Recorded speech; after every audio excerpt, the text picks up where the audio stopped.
from Genesis and from the story of Abram. Now, Abram must have gotten that word, that thing he just heard, with a little bit of puzzlement. Because we're introduced here to Abram at the very end of chapter 11 in the book of Genesis. Right at the very end, just before what we heard read.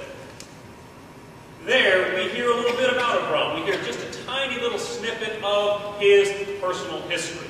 We hear that he'd hung around with his dad through his youth into his adulthood, ever since his father Terah had packed up some of the family and moved from the bustling Sumerian city-state of Ur into Haran in Canaan, which was a new country filled with new promises. Once they were there, Abram remained with his father as he and his wife grew older and older.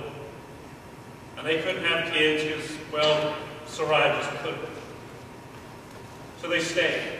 They stayed with Terah in the family home. It was just the place to be. It was the place that they were comfortable. But eventually, Terah passed on. The Bible tells us he passed on at the ripe old age of 205. 205. Abram was the oldest son. And according to the customs of the ancient world, everything in the family now belonged to him. All that Terah owned became his. And he waited a long time to get his inheritance. And you think, all right, here's the point at which he'd be settled. He's fixed a spot. He's lived there 30, 40 years. And everything becomes his. He's comfortable, they've settled, they have land right there in Haran. He's just going to take it easy.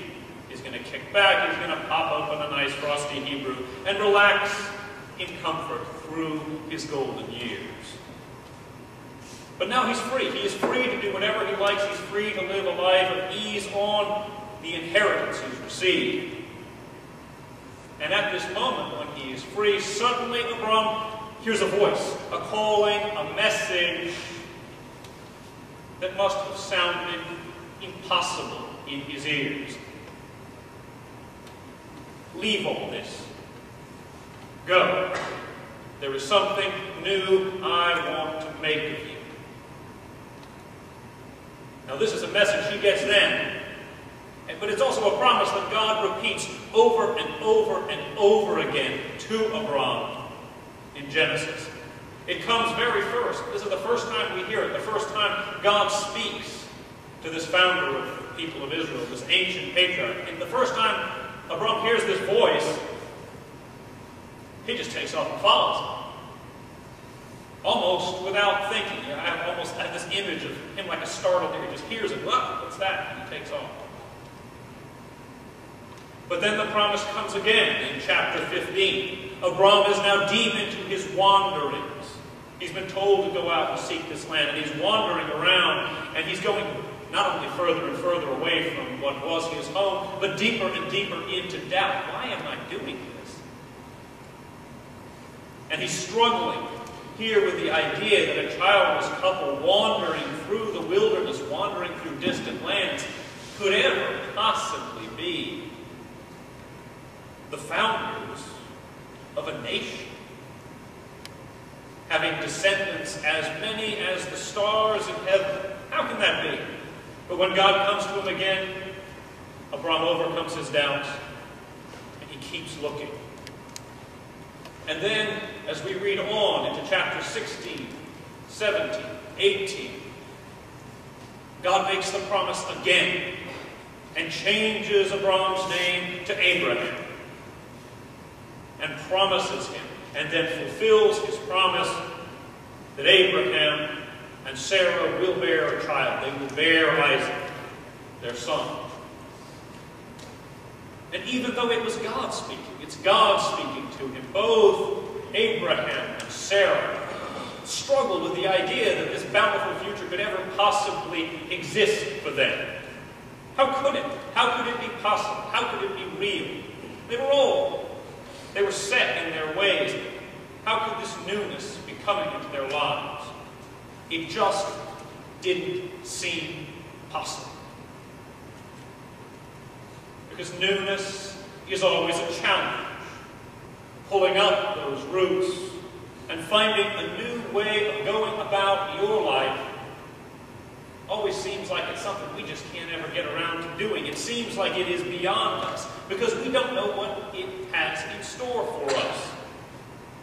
And the things we don't yet know, the things we have not yet seen, so often seem like nothing more than ghosts to us. We try to imagine our future. We try to see where we're going. But when we think we've got a grasp on it, things almost never turn out the way we had anticipated. And if you have lived more than 5 minutes in this world, you know the truth of that. There's that friend you thought would always be there.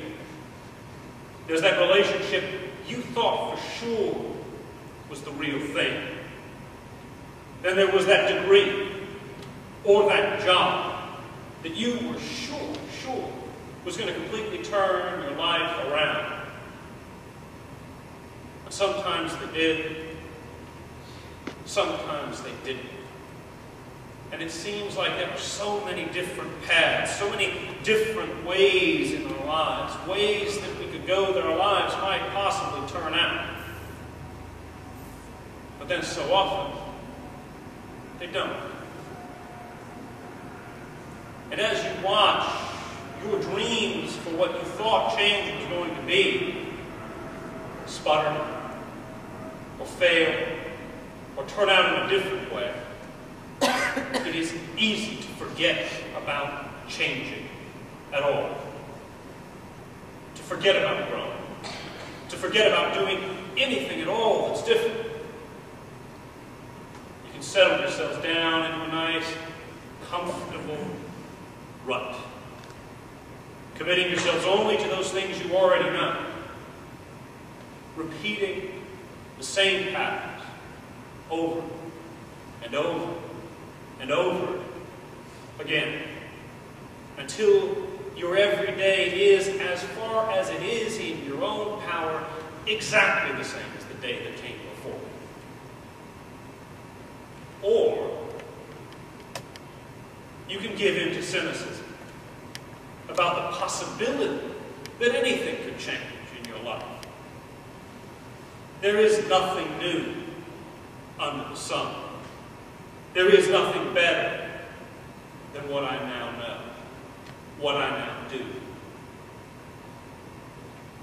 And that is a deeper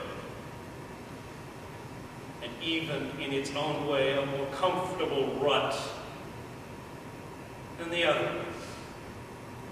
But these are the easier paths, the simpler paths, the paths that Abraham could have taken if he had closed his ears to God's promise. He could have looked at God. He could have said, "What, me move? No, I like it here in Haran. I've got so much equity in the farm, you know. Why back up and move? Like, you know, how I know things will be better in kids? They're a pain in the tuckus." But that's not how the story went. Abraham did have descendants as numerous as the stars. Here we are. Millennia have passed. Thousands and thousands of years. And we are still telling